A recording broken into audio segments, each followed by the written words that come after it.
With the muffler Ryan Bruckner, I'm Mike Big Tobacco Ryan, and this is my intro. Welcome to Squared Circle Cinema, a discussion of film and television featuring professional wrestlers. I'm Mike Big Tobacco Ryan, and with me, as always, is the muffler Ryan Bruckner, and this is Squared Circle Cinema. Check us out, and this is my intro. Check us out on squaredcirclecinema.com, and we're also on, that's our Tumblr page, and we're on Twitter.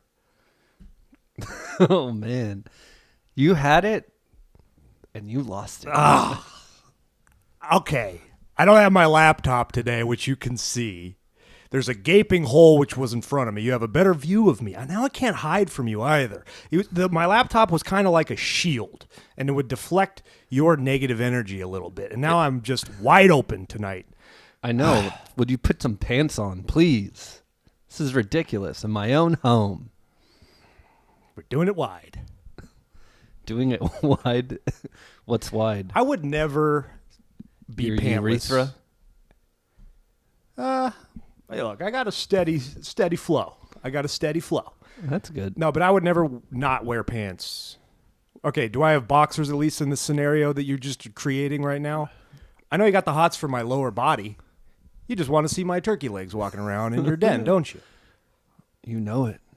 No, I am grossed out by sitting down on either naked or boxers. Like, I need another layer. Really? Yeah. I never sit down when I'm just in my boxers.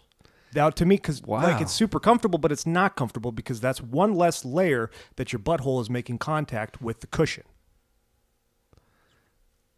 Well, that's too bad for you because my butthole touches every seat in this house. Is that true? Have Not you really. Not but I sit on things. I've sat on things naked.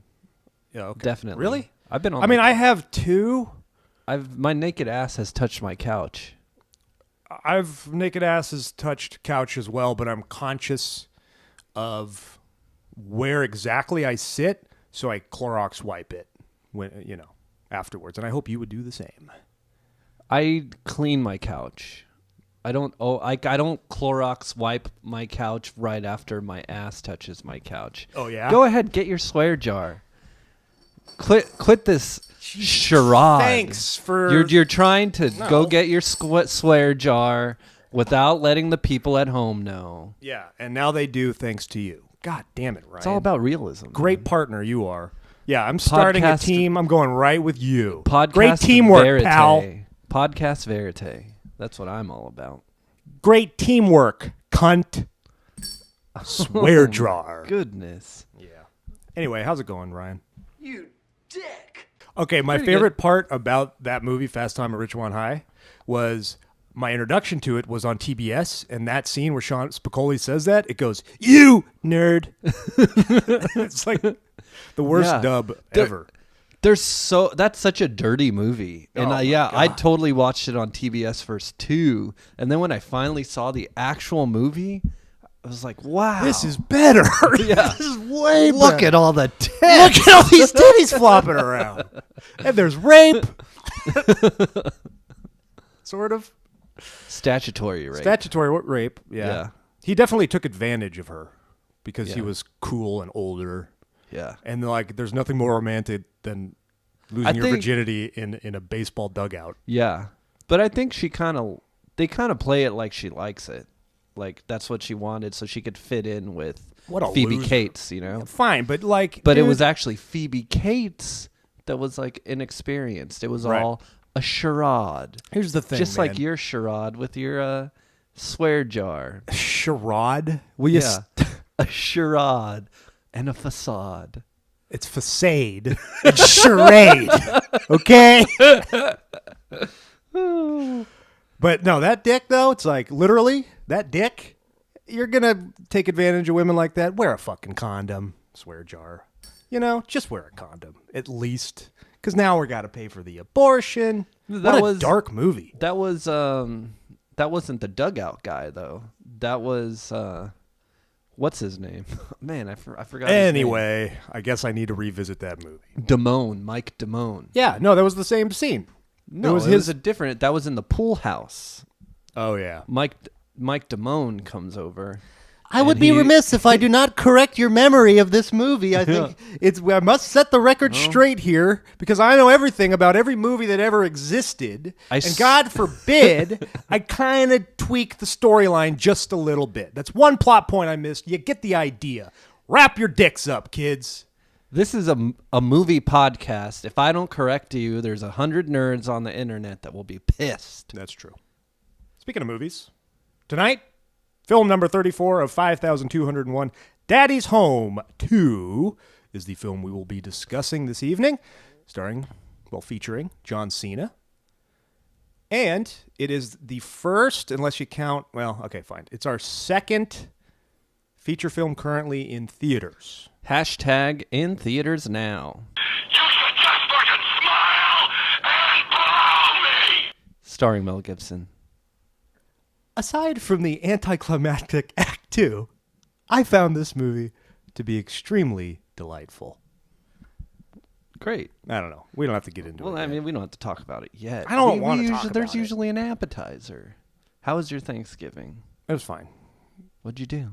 I went to my girlfriend's house, and we had ham and turkey. Okay. Yeah. Her parents' house, or she cooked? Oh, well, her parents' house. Okay. Yeah. It was delightful. What's the deal with ham? Ham sucks. Dude, ham Fuck makes ham. that plate. Fuck ham. How dare you? I Honey hate baked ham? It's bullshit. Nothing better. I went to get coffee at a place with a honey baked ham store. Bunch of fucking idiots rounding the block, waiting in line for their goddamn ham like it's an iPhone. You're a monster. You know what? The one thing my mom has contributed to Thanksgiving dinner throughout the years, every single year, it's her thing, and she enjoys waiting in that line. She enjoys the color scheme, all the gold colors, the gold tinfoil. Honey Baked Ham is a wonderful place, and it's a wonderful ham. And who contributed the Honey Baked Ham this year? My mother. And I'm glad she did, because it means a lot to her and me. You could just go to the store and buy a ham that's equally as good. No, you can't. Yeah, you can. When was the last time you had a Honey Baked Ham? All you have to do is just, marinate it in some orange juice, drizzle it with some honey, give your ham a little love, and it'll pay dividends, even though it's a subpar feast meat. I don't know what I hate more, when you correct me or when I listen to you talk about food. It's like this awful feeling within me, just the same. It's like the same kind of dread. It was great. Her dad had a fun game to get all the troops together. We played a game. It was awesome. What was it? Pairs. So you got blank and blank, like Milo and Otis. So it was like Milo and blank, and then you got to fill in Otis or Tango and blank, Cash. And my girl and I won 39 points. But he's a very giving man, so he flipped the worst team got the prizes, and I was livid. Okay. Tully Blanchard and Ric Flair.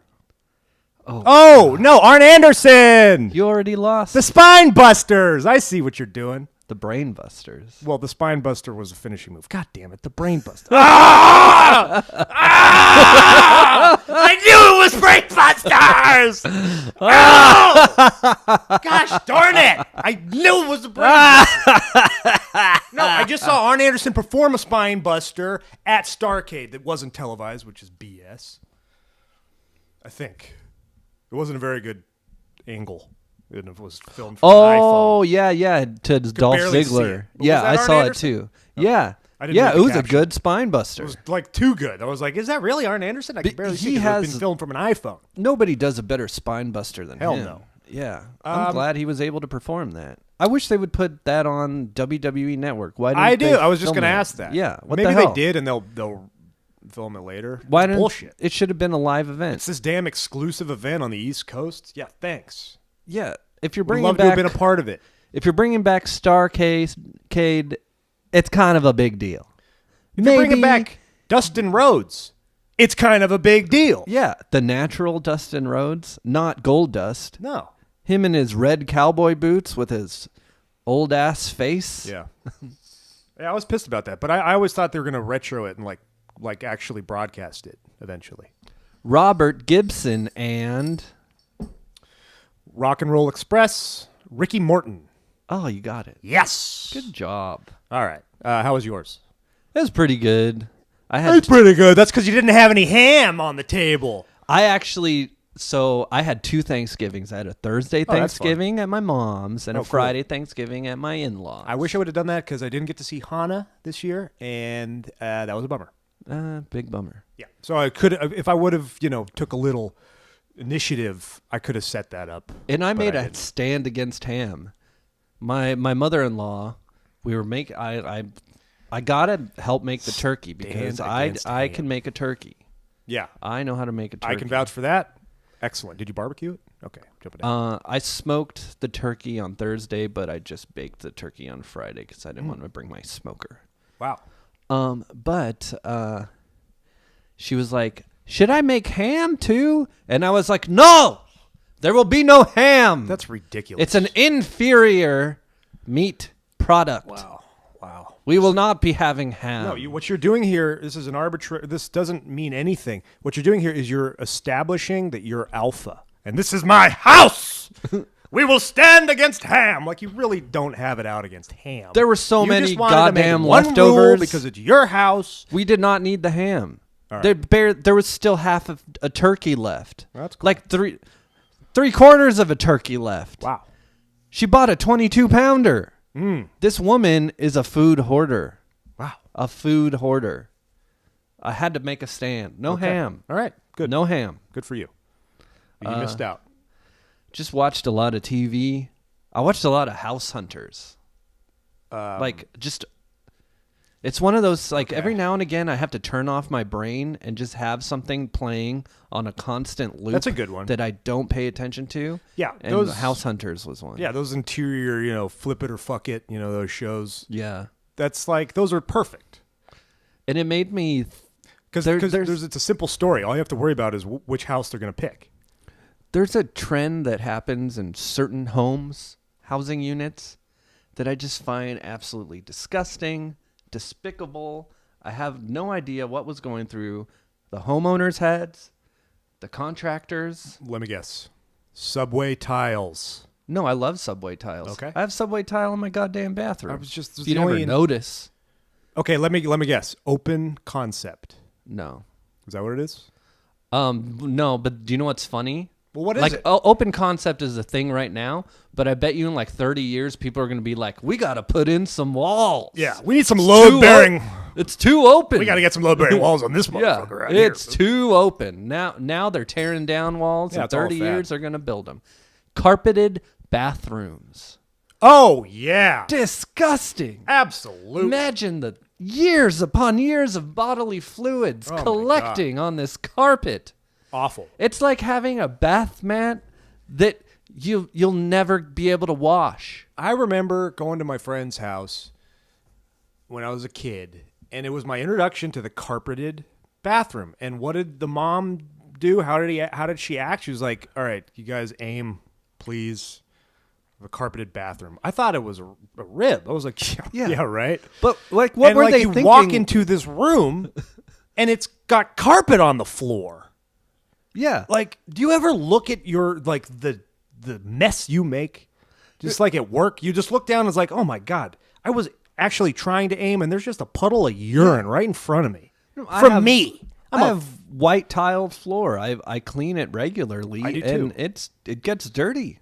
I do a little wipe on the rim, on the bowl every time, if I too much on the floor, a little dab will do, a little Clorox wipe comes in handy. You can't do that with a carpet. Yeah, no, it's just going to soak all that up for decades. It's so disgusting. I don't think it's such a trend. Obviously a woman's idea so that their feet aren't cold when they're sitting down to tinkle, all right? I don't think they realize how difficult it is to get every drop of urine in the toilet when you're standing. That's probably a woman that never really lived with a man until they got married. Just lower the seat, Glenn, and stop pissing all over my tits. Pissing all over my... Dear God. That was the most misogynist thing I've ever said. I'm sorry. Did you happen to catch that Kevin Owens 365? No. I watched it the other day. I thought you canceled your WWE network. No, I remember I got the free trial. We went over this. We had an entire segment dedicated to this. Yeah. Where the hell were you? I think I'm technically paying for it now, though. I think it was up to Survivor Series. Oh, okay. But it was actually pretty good. But there was a part that I was like, wow, so fascinating. So after his WrestleMania match with Chris Jericho, he was kind of disappointed with it. He goes backstage. He goes to Gorilla, and he goes up to Vince, and he's like, we okay? And then Vince is just like, no. Oh, my gosh. And it's so awkward. Like, he's just like looking at Vince like, Daddy, Wow. Daddy, love me. Wait a minute. This was a cage match? I'm No, trying to it wa- remember the match. It was just a regular match for the U.S. title at WrestleMania So this it year wa- in Orlando. Really? Jericho versus Owens. I thought it was Jericho AJ Styles, or that was 2 years ago. Yeah, that's right. Yeah, that was 2 years ago. Okay. It wasn't a good match? I mean, I don't remember it was anything fine. about that WrestleMania, other than the fact that I was resented by my girlfriend. All right. Sorry. It was fine. It was a fine match. I'm not. They don't even really explain So why was Vince so pissed? They don't really explain that, but they actually have cameras in there where he's like, "We okay?" And all he does is say, "No." Did he not? Did he mess up? Did he not do what he was intended to do out there? You know, I guess probably a so. spot he refused to do. I guess so. Yeah, because that's when his ego is compromised. That's when Vince McMahon loses it. Yeah. So I've heard. But like, what exactly did he want? They should have explained So that. it wasn't a sloppy match, right? Explain it then. Yeah. Let us know why he doesn't like it. And this is just one episode. It's just like a special. It's like Right. a 40-minute it'll only special. be one up. Yeah. Yeah, it's right. just a one. So they're not one and gonna done. do- Maybe there's other wrestlers that are doing it too. Yeah. Okay. But it was pretty interesting. It was like his highs and lows. His whole title reign, and then how he lost to Goldberg in like 2 seconds. Yeah, was he upset? Did he outwardly? He said voice he wished how- that he could have had an actual match with Goldberg, but it was still pretty surreal Did they to get into be his- in the ring with him and lose to him. Yeah, that's cool. After Did they get all into these his years. PWG days?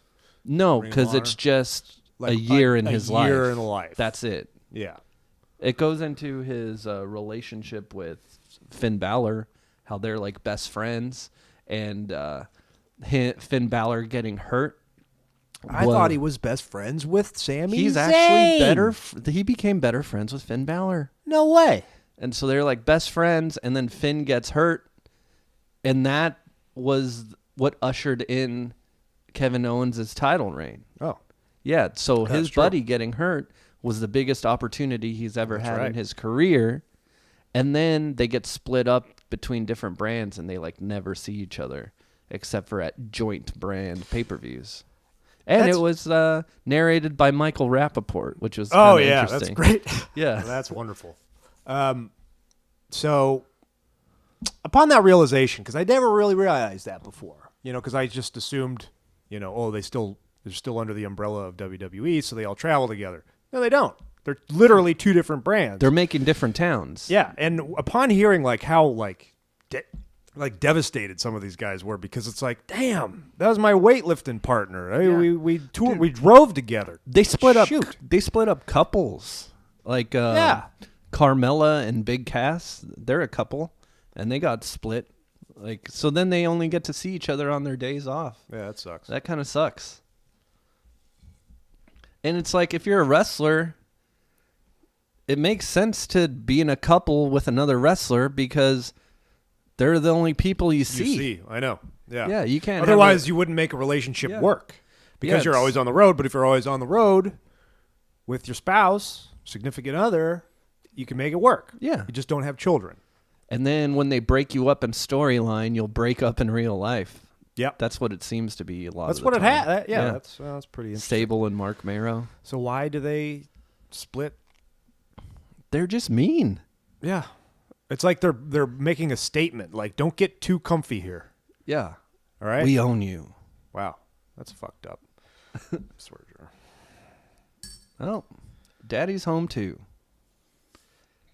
Okay, I felt like a creep watching this.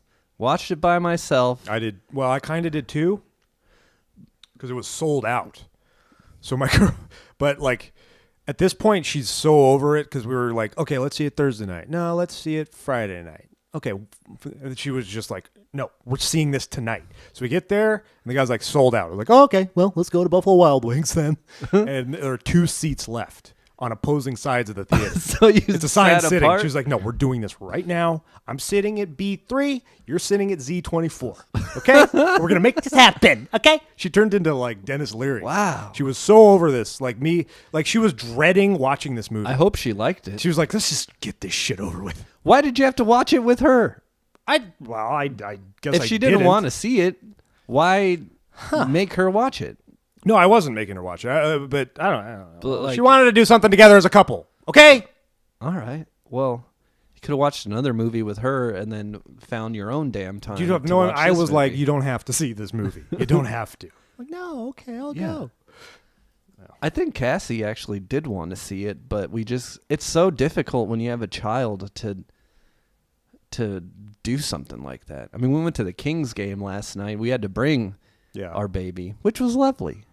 Well, okay.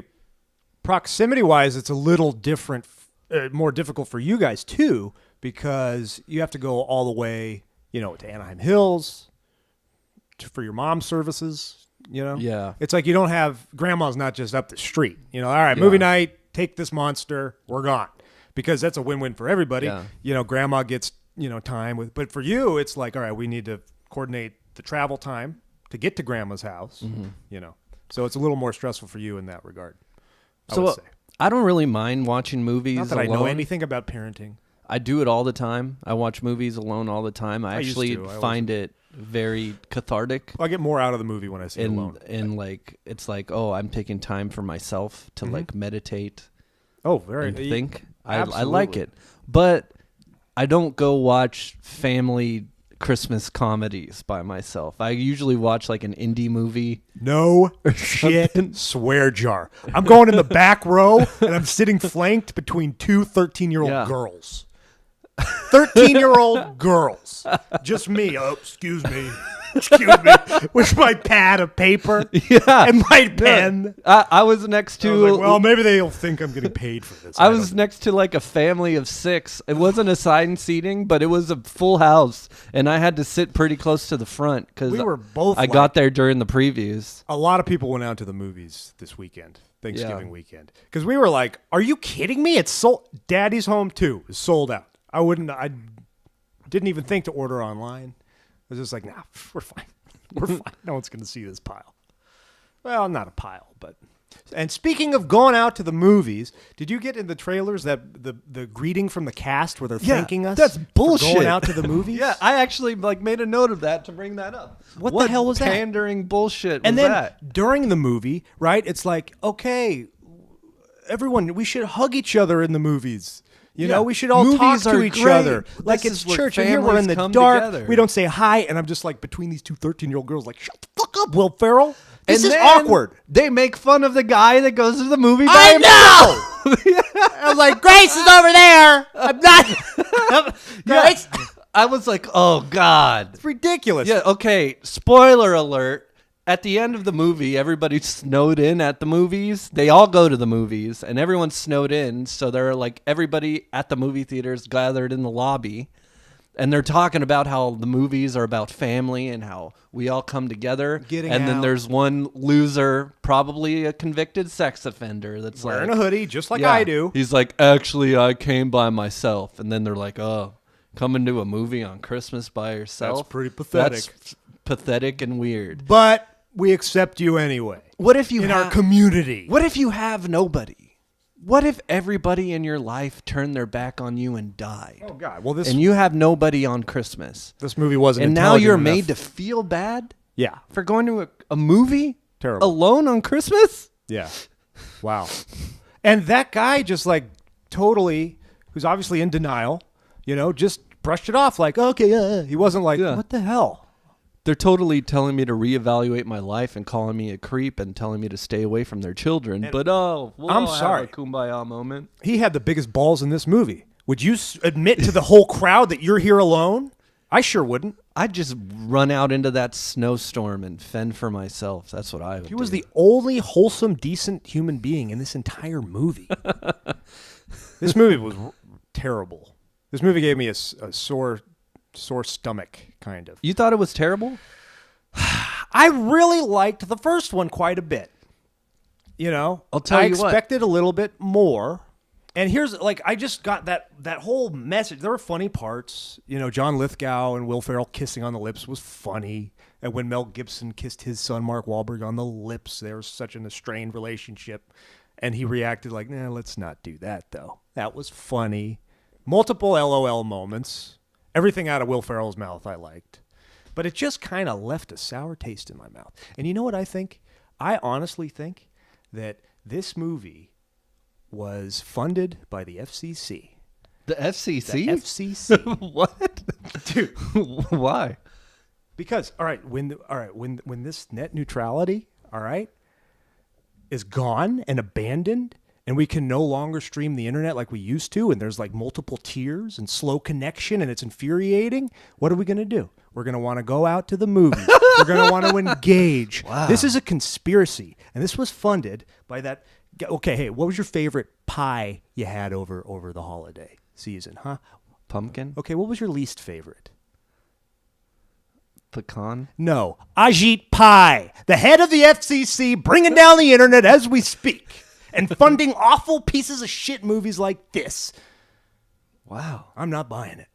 I actually like this movie better than the first movie. Oh, really? Oh, okay. And this is the most political film. It's funny that you should bring politics into this. Oh. This is the most political film of the year. They should have called this movie Daddy's Home 2, The Culture War. I didn't get any political undertones in this at all. Oh, my God. Okay. Mel Gibson represents the alt-right. He is a shit stirrer. He's the troll, right? So the alt-right, they're known for calling people cucks, for calling people snowflakes. They troll people. He is trolling this family. And Alt J is known for writing songs with just numbers in them, like 00111011.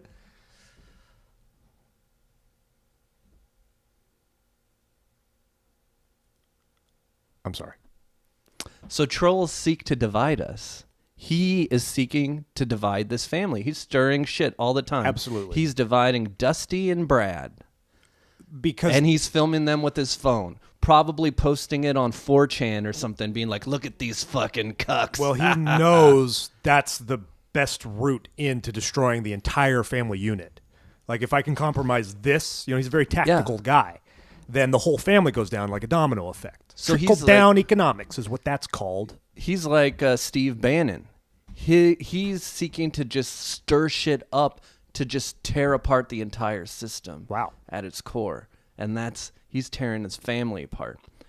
So Lithgow and Farrell, they represent liberals. Or the alt-rights, like what they feel that liberals are. Like no backbone, bunch of pussies kissing each other on the mouth. All acting on emotion only, never acting on your intellect. Yeah. And Mark Wahlberg represents a moderate. He sees both sides. He's kind of torn in between. He kind of represents... And he doesn't really want to be associated with either side. Okay, so basically that's the youth of America, because no one over 35 is a moderate, really. Well, I guess that's not true. He kind of represents the youth of America. It's like, get out there and vote. Rock it. No, he's just like a moderate. He's the guy that always swings the election either way. He's torn between two sides. He doesn't really want to associate with Farrell and Lithgow. He hates his dad. It doesn't really want to associate with him either. He's one of these soft Nader Republicans. Nader Republican? Yeah. Republicans who vote for Ralph Nader and ultimately gave the election over. Like, why would Bush. a Republican vote for Ralph Nader? Well, but that's the thing. That's what caused the vote, because the Republican it was Democrats that voted for Ralph Nader. Exactly. So it was the Nader Republicans. I have family members in this that camp. Are Nader Republicans? Yeah. They didn't vote for George Bush? No. But he won the election anyway, so I guess he's lucky. No, that was a term. That was a term. That was a political There's term. Nobody that's more in 2000 of an antithesis to conservative principles than Ralph Nader. Okay, well, there you go. It's a dichotomy there. There's a yin and yang. Well, so when I first saw that Mel Gibson was in this film, I was like, why would you even invite the controversy. This is innocuous holiday film. Well, the controversy was like 8 years ago, so that's like but we've all forgotten. people haven't forgotten. I mean, look at the reviews for this. It's like 17% on Rotten Tomatoes, largely due to them bringing Mel Gibson in and being accepting of this man. I had basically forgotten, but then again, but then because of this movie, I went back and re-listened to all those tapes of him, you know, just completely losing his mind. You should just fucking smile and blow me! Like the specifics of it, I remember it when it came, when was that, 2006, 2008 or something like that? 2010, something like that. I don't remember. But I remember it was just like, oh man, he's lost his mind. But I had forgotten what the specifics was. Yeah. Like if you got raped by a gang of N-words, it would be your fault. Like, oh my God, that's awful. And I'm revisiting all of that. I just remembered, he gets, he'll go in the back of a cab and he'll say something anti-Semitic, but only when he's drunk. But, you know, now that we're in this Hollywood climate where everybody's calling everybody out on their shit, it just seems like you wouldn't want to go there. But now that I see what the character represents, it's almost perfect casting. Wow. You know? So this is a conspiracy.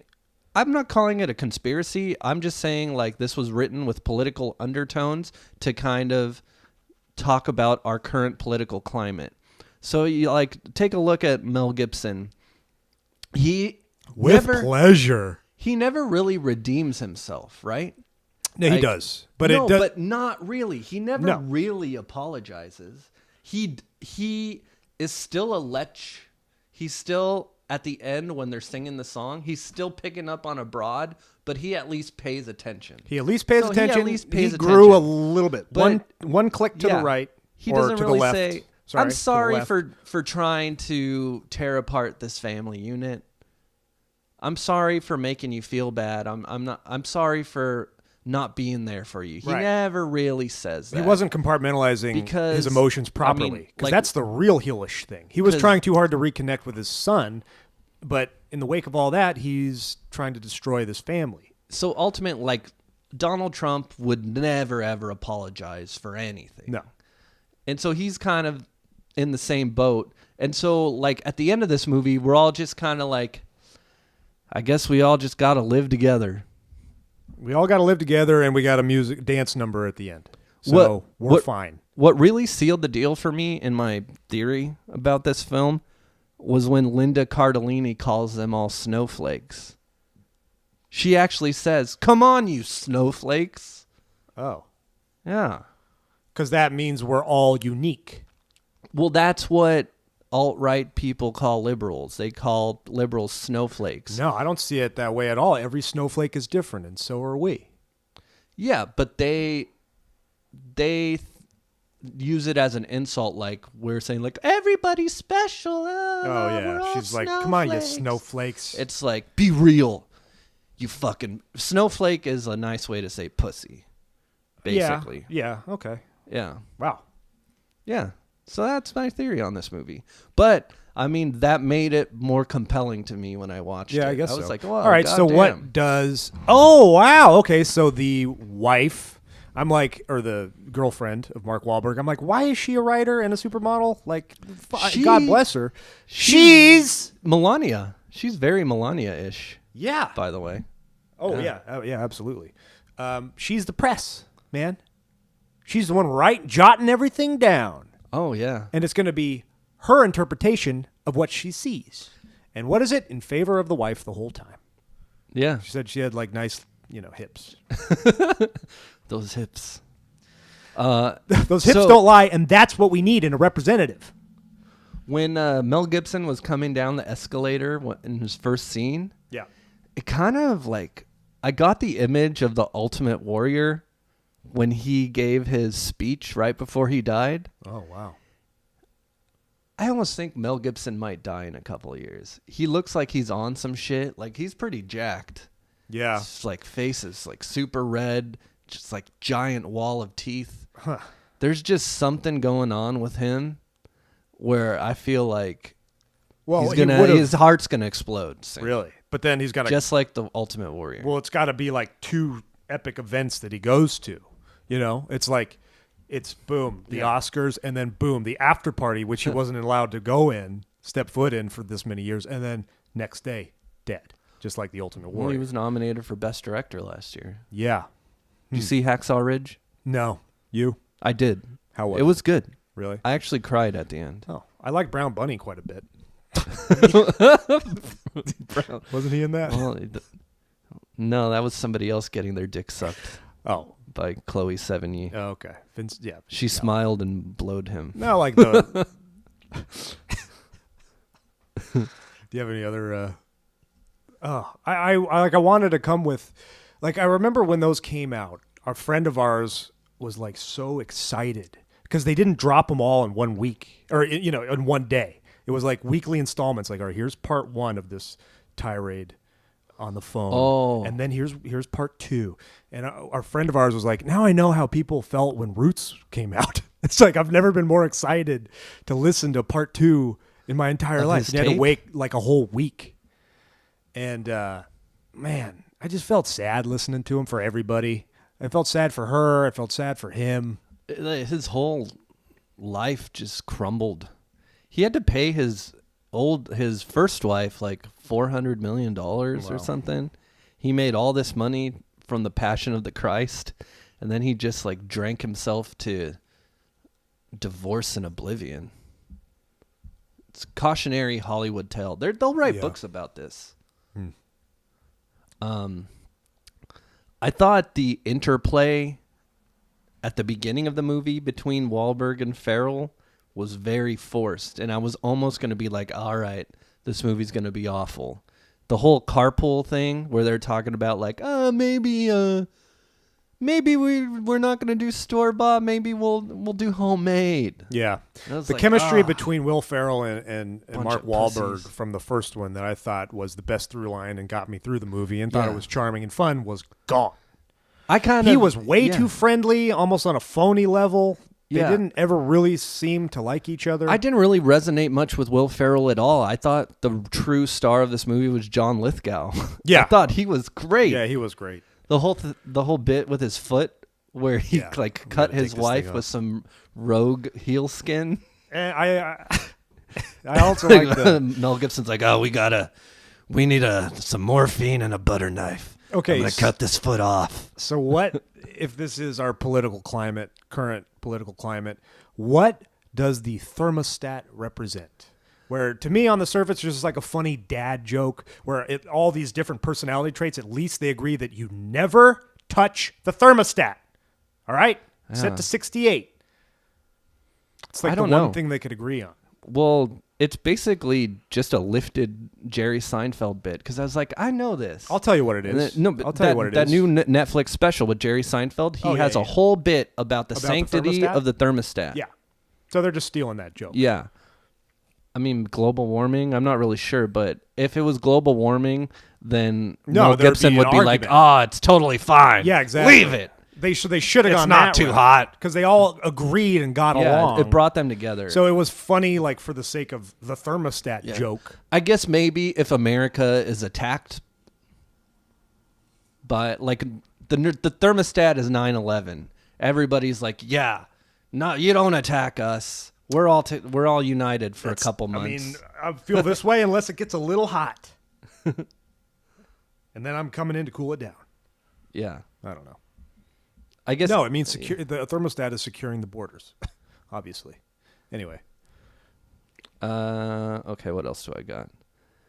So it also represents different extremes in a father-son relationship. You got a father and son that are too close. You got a father and son that are too distant. Kind of makes me, being a father now, you got to really just be somewhere in the middle. You don't want to kiss your son on the mouth, no, but you don't want to coddle them. because he But you don't want to single-handedly. be a competitive, distant prick. No, either. you got to be right in the middle. Yeah. You got to be a Call moderate. it. You got to be Mark Wahlberg. got to be Mark Wahlberg. And at the end, he was the voice of reason. He was the voice of reason. Absolutely. Yeah. He was the one saying, and that kind of choked me up a little when he was like, look, I wanted to tell you this for a long time. I love you. Like, oh, he said that to John Cena. Yeah. He said that to his stepdaughter, Okay, and let's get into John Cena. Cena's daughter. I found myself writing again. Where the fuck is John Cena? He's like right out, like he's under Linda By the way, Cardellini in the can I credits. ask, how did you write any of this shit down? I looked at my notes that I took in the pitch black. They were all one note on top of every other note. That's why I have no notes. They're all written on the same line on top of each other. I don't know. I have depth perception. Really? I couldn't see guess. my page at all. Well, I was sitting in close to the front, so I guess I probably had more light. But my notes If were you all were just in the like, back. I like that Christmas tree. I wrote down, where the fuck is John Cena? And he finally shows up in like the last 30 to 20 minutes. Mm-hmm. But he has a bigger role this time. And I think he really nailed it at the end. I was like, damn, he's a good actor. Yeah. When Mark Wahlberg told him he loved him, and he was like, Take it back, you man.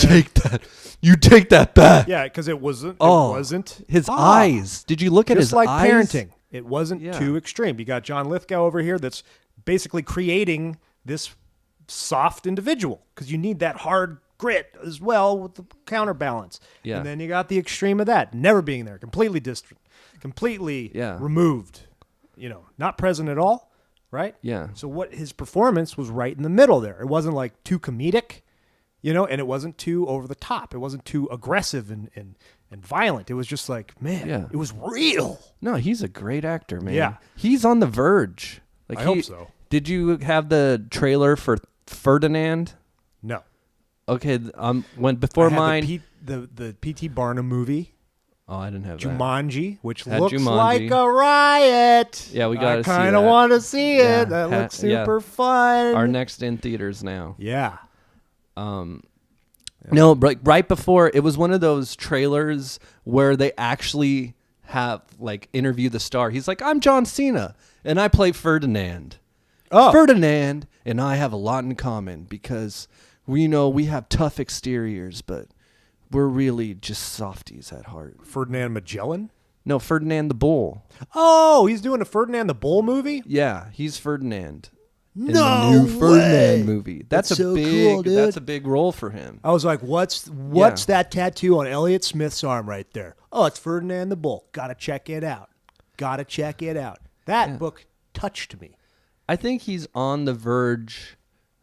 He's at that point where like The Rock was doing his like third or fourth movie where it's going to be where he's barely even shows up to wrestle anymore. Yeah. Yeah. Well, he's definitely far surpassed the WWE network type productions, like your action, straight to DVD, Sci-Fi Channel, CGI at best kind of movies. Yeah, He's beyond that. I think he's going to be in the next Transformers, That's cool. but I kind of hope he finds some better roles than that. Yeah. So his performance was limited, But impactful. I mean, because I was like, after the first movie, he shows up at the very end. I'm like, oh, there's your sequel right there. Give him a starring role. Yeah. John Cena. I know. I expected We him don't to need to have get the way dads more involved. screen time. I thought he was going to be there from the get-go when they got to Absolutely. the vacation house. I Because didn't it realize sets was that gonna up. take And that now long. it sets up another sequel. Which route do you think they're going to go on? Do you think they're going to go on? Well, it depends on how successful or unsuccessful this one is. But they're going to doing go the pretty well. route where it's the two dads, John Lithgow and Mel Gibson, going to Vegas. I kind of want to see that movie. That one would be pretty fun. Yeah. Okay. I kind of like the digs at improv.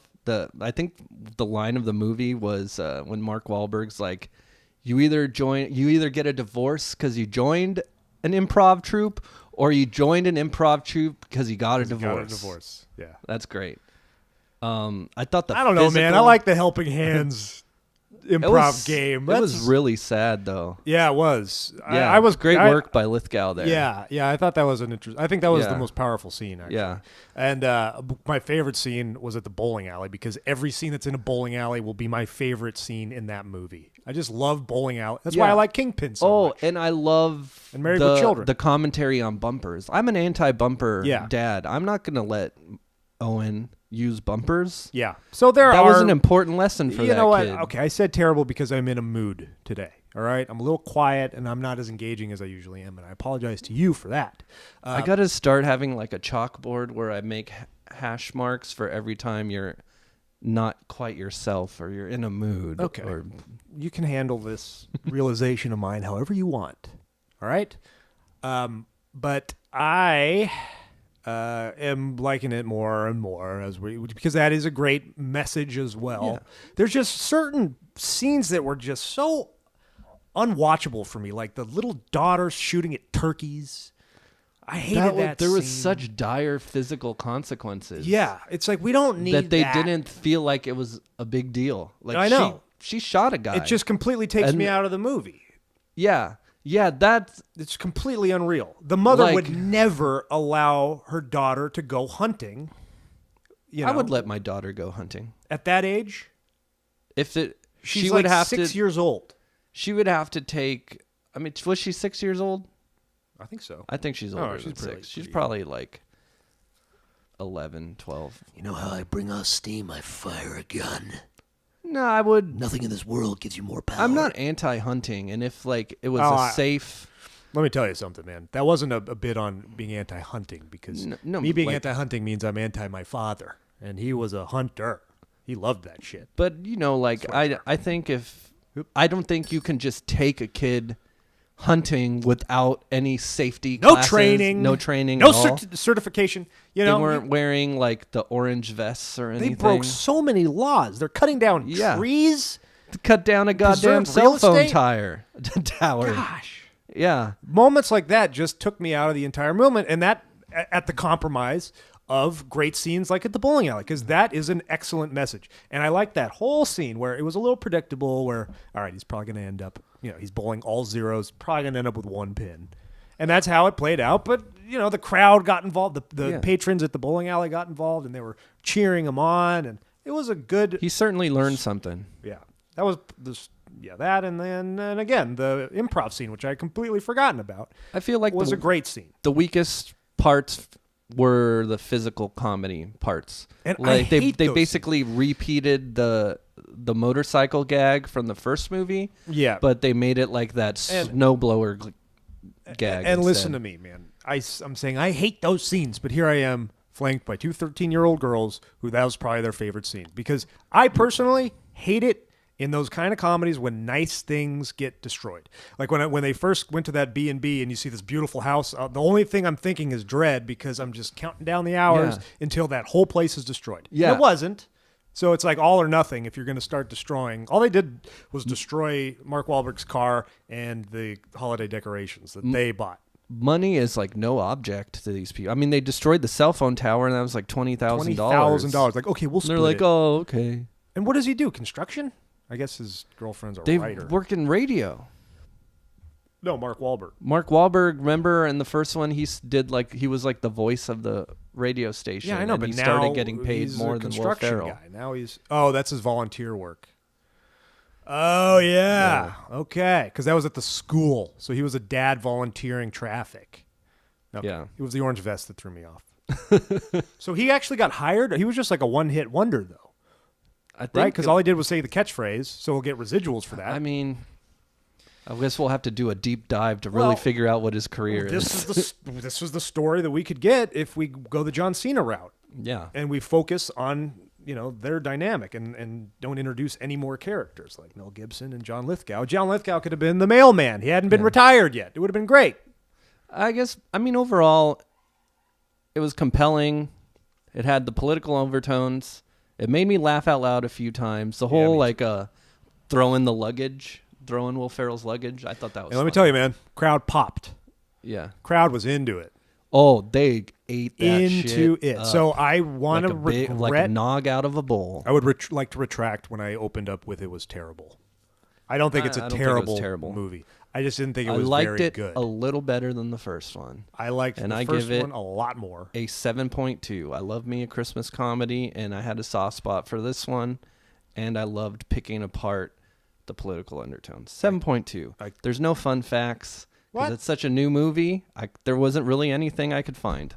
It's fun, and the fact that we're both going to go see Jumanji together now. Yeah. Oh, I definitely want to do more in theaters now stuff. Yeah, I know. It's just, can't take notes on your phone. That's a big no-no. It was pretty easy for me to take notes on the pad. You just got to sit closer to the screen. Yeah, but here's my problem. Okay, fine, but we shouldn't go to the movie together. Because what do you do right after a movie? Just like me, that walk to the car is dedicated to discussing the movie. So we'll blow our wad then. You don't do it. Don't you just shut, do it. You Just shut your shut mouth. up. Shut up. We're just at the Cold Stone. Shut up, Mike. But I got this. Shut up. All right, so we'll see Jumanji I saw that together. there was like a gag where when he has the friendship or the makeup Coco, in one scene he's holding like plastic cups, and the next scene he's using reusable tumblers. So that was like a continuity error. Oh, okay. That's like the only fun fact I could really find. And you noticed that yourself. No, okay. It was on IMDb All right. under inaccuracies. Well, I give it a 9.5. A 9.5. 9.5, great movie. Wow. No, I want to give it a. What I said walking out was like, I was like, I'll give it a 7.